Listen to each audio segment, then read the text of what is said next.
अब हम जितने भी हमारे कबीर पंथ अब संबंधित हमारे से हुए हैं, ना तो हम कोई कनागत निकालेंगे और ना कि तो माता धोकर जावांगे। किसी प्रकार की ये प्रक्रिया हमारे से नहीं होगी और किसी प्रकार ना कोई हमारा भूत बनेंगे। हम सीधे या तो सतलोक जाएंगे या पुनर्जन्म मनुष्य का ही होगा, जब तक मुक्ति यहाँ से नहीं होगी। ये बिल्कुल सत्य बात है।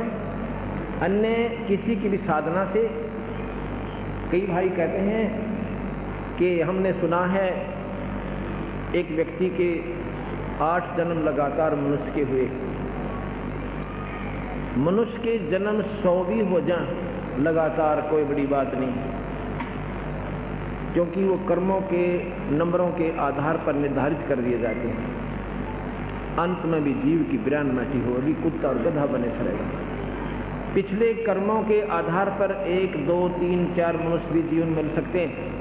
किनको? जो केवल ब्रह्म तक की साधना करते हैं और जो सत्पुरुष की साधना नहीं करते। अंत में भी फिर वो पशु दुनिया में जाएंगे। इस काल का इतना लंबा जाल है। कैसे?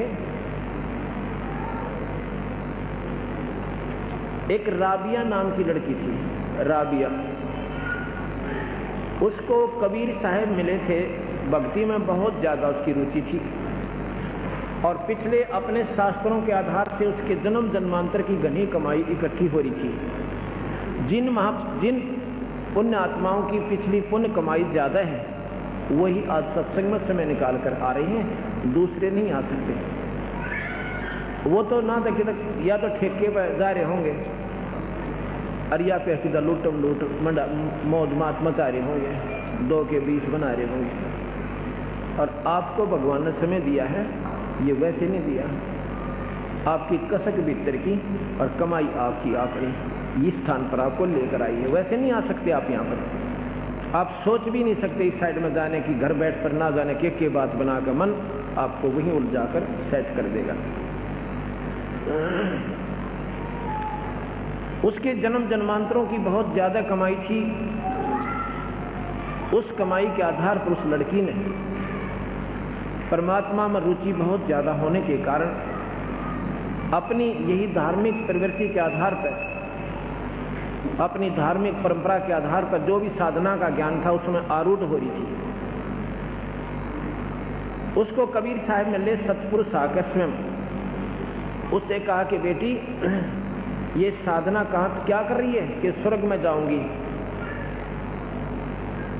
बेटी स्वर्ग में जाकर के फिर क्या करेगी? अग मौज मारूंगी। कितने दिन मारेगी उड़ा मौज? ये भी सोची के दे। अग जी मौज कितने दिन मारूंगी? स्वर्ग में रहूंगी। अग ना, स्वर्ग में नहीं रह सकती।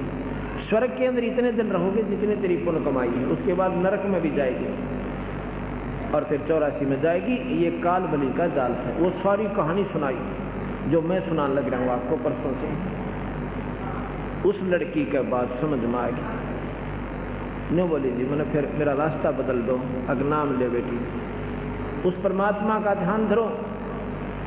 अब सतगुरु ने नाम दिया। संत जब नाम देते हैं अपनी भक्ति शक्ति का अंश प्रवेश करते हैं और उससे फिर वह भक्ति प्रफुल्लित होती है।